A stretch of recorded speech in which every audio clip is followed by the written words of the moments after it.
Now proceed towards the sign convention for spherical lens. For lens, we follow the sign convention similar to one used for spherical mirror. Lens में भी उसी प्रकार sign convention होगा जो मैंने आपको mirror के केस में समझाया.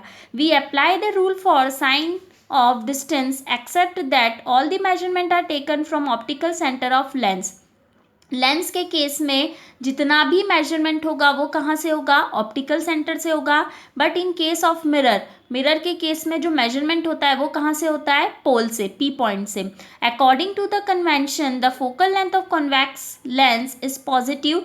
साइन कन्वेंशन के अकॉर्डिंग जो फोकल लेंथ होगी कॉन्वेक्स लेंस के केस में तो वो क्या होगी, पॉजिटिव होगी. और कॉन्केव लेंस के केस में क्या होगी, नेगेटिव. अब फोकल लेंथ कॉन्वेक्स में पॉजिटिव क्यों होगी, क्योंकि कॉन्वेक्स में राइट हैंड साइड पे मैंने आपको जितने भी इमेज फॉर्मेशन के डायग्राम बताया उसमें आप देखना राइट हैंड साइड पे अपन ने F2 और 2F2 भी कंसीडर करा था. तो वो F2 और 2F2 के कारण वहाँ पे focal length right hand side पे जब ऑप्टिकल सेंटर से मेजर करेंगे तो पॉजिटिव हो जाएगी. और in that case of concave lens it is negative.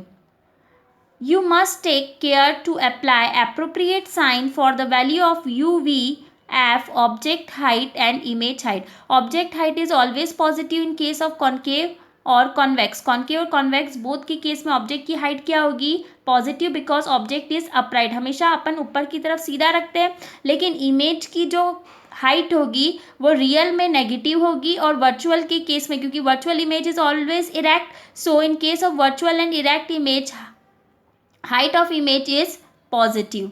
Okay, that is we can conclude that for convex lens and for concave lens what we can conclude, u is negative in both the case. दोनों ही case में u क्या होगा, negative होगा. v is positive for convex lens but v is negative for concave lens.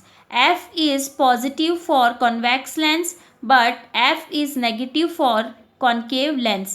r is positive for convex lens but r is negative for concave lens. Okay, this is the sign convention.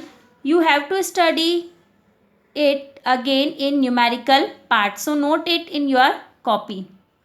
Now next is lens formula and magnification. As I had explained about mirror formula, we can also derive mirror formula and lens formula.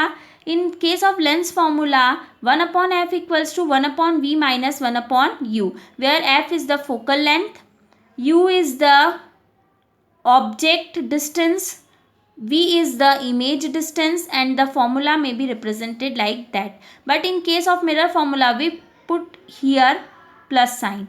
Okay, so the lens formula given above is general and is valid in all the situation for any spherical lens. This lens formula is valid for all type of spherical lens, that is for concave and for convex lens. Okay, now come towards the magnification of lens. The magnification of lens is similar to that of magnification in case of mirror.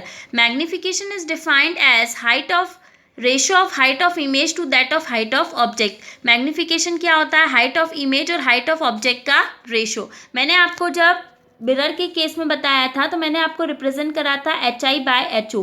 HI/HO से भी कर सकते हैं और H'/H से भी कर सकते हैं. H' means height of image और H means height of object, और HO means height of object और HI means height of image. आप इन दोनों में से कोई सा भी अपने अकॉर्डिंग यूज़ कर सकते हो. अच्छा, मैग्नीफिकेशन को किससे रिप्रेजेंट करते हैं, स्मॉल m से. मैग्नीफिकेशन को किससे रिप्रेजेंट करते हैं अपन, स्मॉल m से. ये मैग्नीफिकेशन का फॉर्मूला हो जाएगा इन केस ऑफ लेंस.